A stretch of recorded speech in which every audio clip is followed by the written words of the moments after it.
Chuvas no Brasil. Enchentes no sul e sudeste do país atingem milhares de pessoas.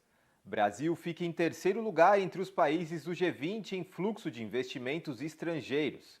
Receita Federal suspende isenção de imposto para igrejas e cria atritos com bancada evangélica.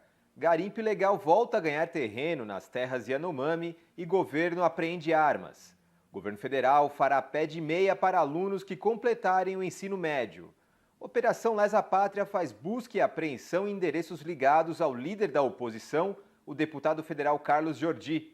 Eu sou José Bernardes e substituo Rodrigo Viana nesta edição do Tempero da Notícia.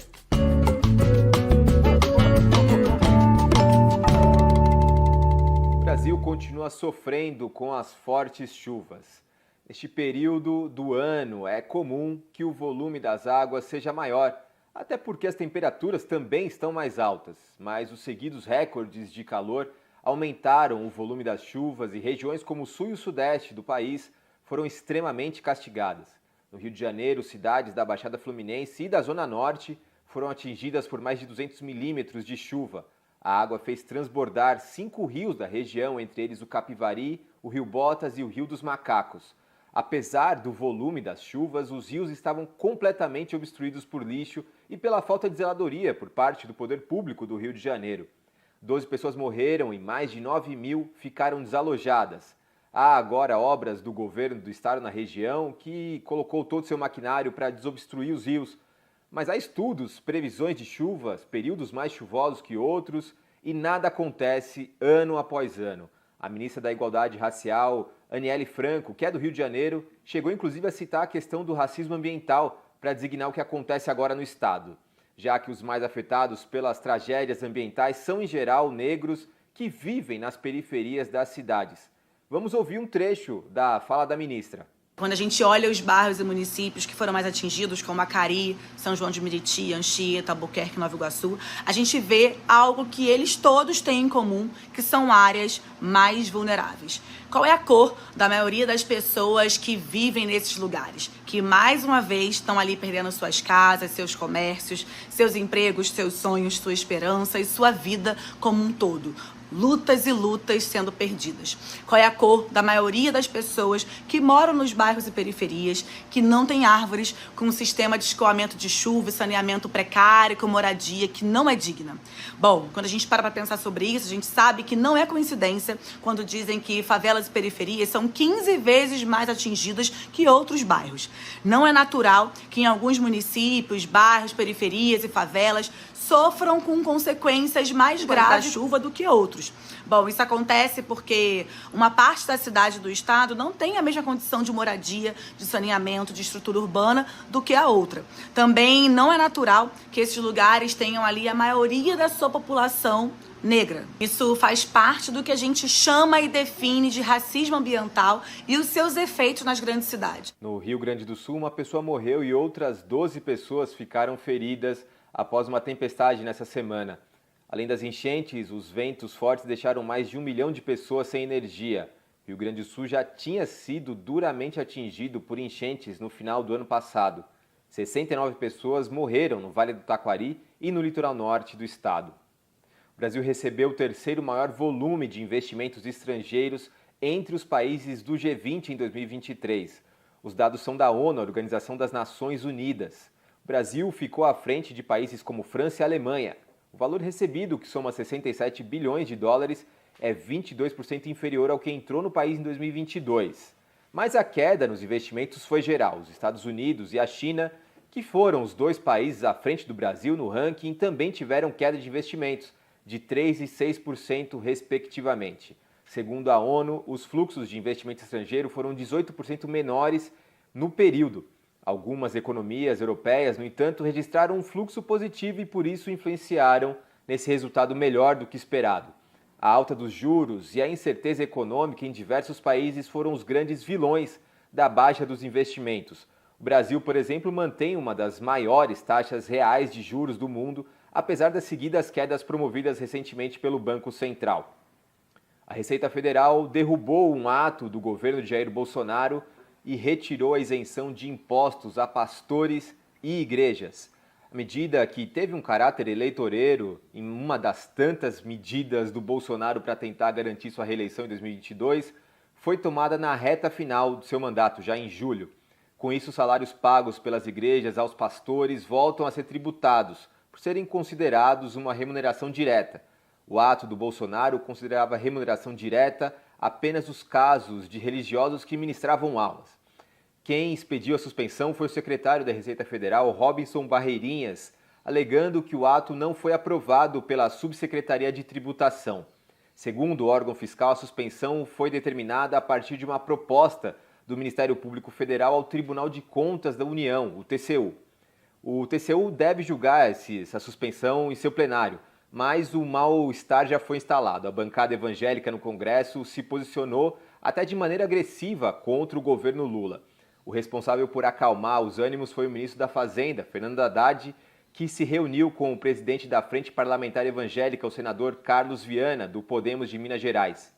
Ficou acertado que um grupo do Ministério da Fazenda e representantes da Receita Federal se reunirão para estudar possibilidades de uma nova isenção. Os evangélicos, como a gente vê, ainda como são próximos de Bolsonaro e como a gente vê, ainda tem muita barganha, e o governo segue refém desse segmento. As atividades de garimpeiros ilegais nas terras Yanomamis foram retomadas após diversas operações do governo federal para desmantelar os criminosos. A operação da Polícia Federal não conseguiu efetuar prisões, mas apreendeu radiocomunicadores, armas, munições e até coletes à prova de bala na região. Parte dos equipamentos são de garimpeiros ilegais que seguiram na região mesmo após as operações do ano passado. Há também outros criminosos que têm chegado à terra Yanomami.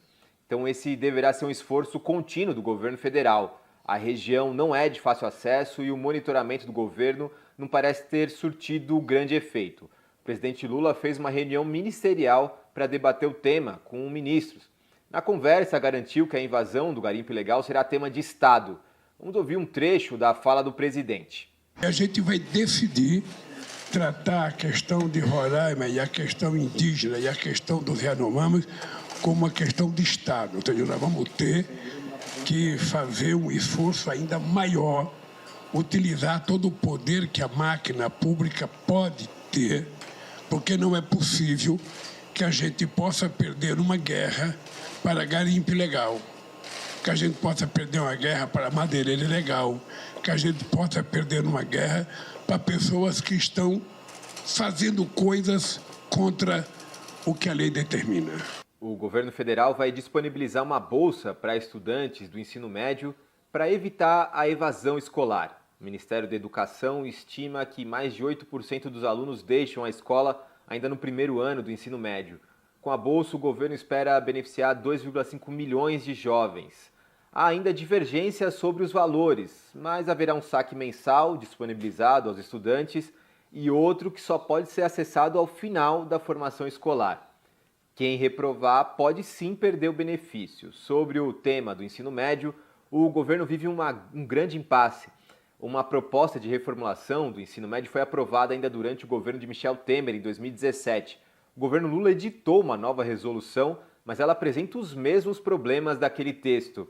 Entre os problemas estão os itinerários formativos, que são as matérias que os alunos podem optar a cursar durante o ensino médio e que são apontadas por especialistas como excludentes e responsáveis por retirar matérias importantes do calendário escolar, e o ensino profissionalizante, que não tem estrutura para ser realizado no formato atual das escolas. O deputado relator da proposta, que acredite se quiser, é o ministro que instituiu o ensino médio ainda no governo Michel Temer, que é o Mendonça Filho, do União Brasil, disse que voltará a debater o projeto no começo desse ano. A gente precisa acompanhar de perto esse tema que é importantíssimo para a formação dos jovens.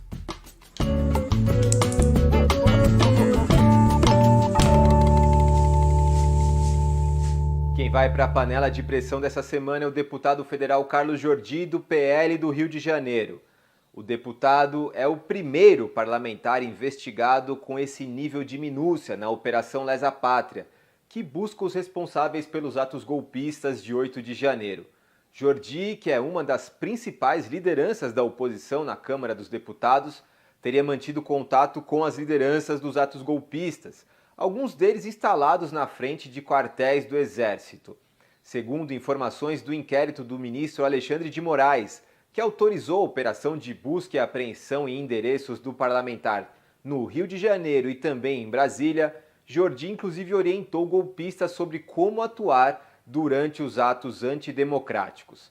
Ele é pré-candidato à prefeitura de Niterói, no Rio de Janeiro, e alega que sofre perseguição por sua ambição política e que nada teve de influência sobre o 8 de janeiro.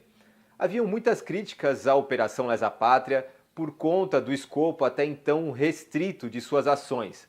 Apesar de chegar a investigar parlamentares, Moraes e a Procuradoria-Geral da República só conseguiram prender e condenar cidadãos que participaram dos atos. Os mandantes, financiadores e apoiadores, muitos deles com mandatos no Congresso, não foram diretamente ligados aos crimes do 8 de janeiro até então. Moraes determinou a quebra do sigilo telefônico e telemático de dispositivos apreendidos pela PF durante essa operação, além de uma análise de contas em redes sociais e e-mails de Carlos Jordi. Por isso, o deputado Carlos Jordi é quem vai para a panela de pressão dessa semana e que todos os envolvidos com a tentativa de golpe sejam devidamente investigados.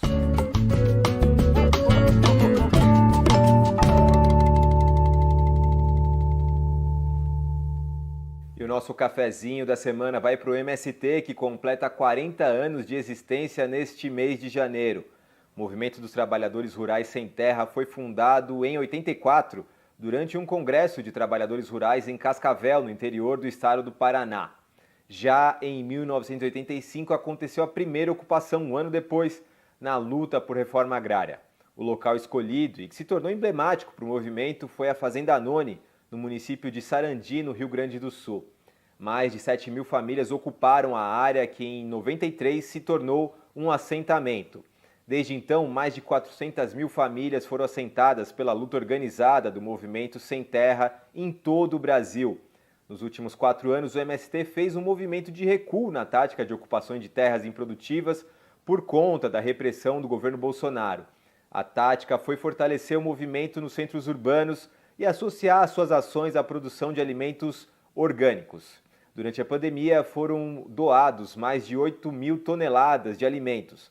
Hoje em dia, os armazéns do campo, instalados em diversas cidades do país, se tornaram uma referência de alimentos agroecológicos e os bonés vermelhos, um dos principais símbolos sem terra, se tornaram extremamente populares entre a população. Para comemorar, o MST terá uma extensa programação durante o ano, inclusive a realização do seu 7º congresso. Por aqui no programa, a gente vai te atualizando dessas atividades e comemorações dos 40 anos do MST. Um cafezinho ao Movimento Sem Terra.